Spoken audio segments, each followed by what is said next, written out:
It's a blend of colors that puts the rainbow to shame. But at the same time, it's a rural-based cottage industry and it's labor-intensive with little appreciation for the artisans who create the colorful masterpieces.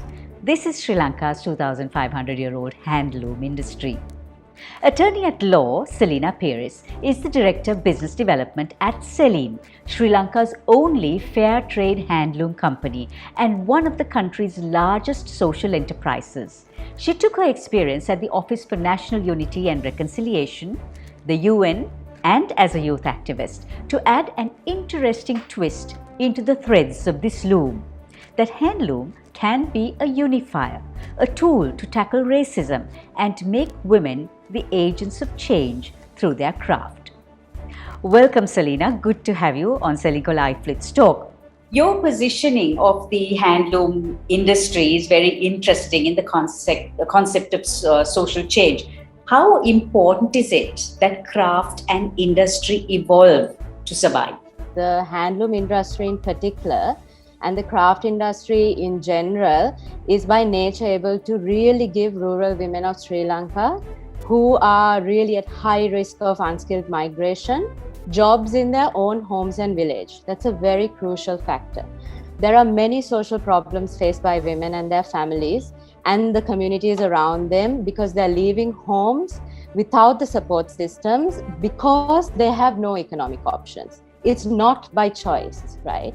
And that's why industries like ours really need to evolve in order to survive. Because what we saw with COVID, that it's vital that people have jobs in the formal sector closer to home. In this survival evolution, what are the challenges faced by the very fundamentals of the craft and those involved in it? We are facing extinction phase largely because of a lack of awareness of the value of the craft. That's the starting point. And also on the other end, there is an exploitation and a lack of recognition of those in the supply chain. And I feel that those are key challenges facing the industry at this moment. And that's the core from which the other challenges around lack of innovation, lack of a younger generation, lack of market access, it all rises from this core.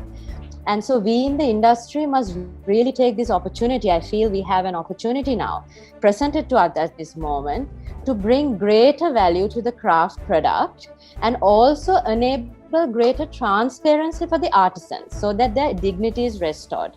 Without this combination of greater value and transparency, I don't think we as an industry can go into the heights that we can, similar to what the other craft sectors in the world have done. You have an interesting take on handloom, that it is a tool that can tackle racism.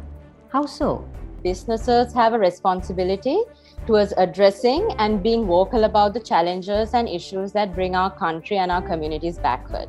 So in that spirit, Selyna has really gone out of its way to create products such as our Pride collection, our zero waste collections, our reusable sanitary pad, our diversity dolls, which goes into our export market, that have given us the platform. So our product has given us the platform to take an active position on promoting diversity and inclusivity. And obviously, fighting racism and all of that is really a part of that platform that we have created. And of course, also our personal interest to do so. Well, given that it is primarily women who are in your industry, how can they be agents of change? Simple. I think we women are agents of change. For us, an empowered woman really means an empowered household. We see it every day. A woman puts her money into her household.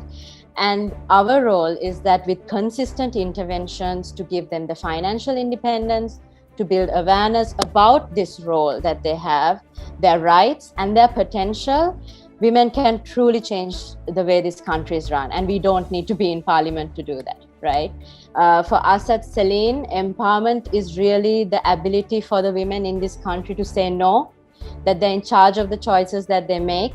I'm not saying what we do is perfect at all. It's a slow journey. It's continuous improvement. But I strongly believe, Savitri, that those of us with the privilege to have a voice must use it, but also back it up by investing our time and our effort in creating that impact in the grassroots of the country. Certainly, empowerment means that you give the women a voice, that they are in charge of their future, that they are agents of change.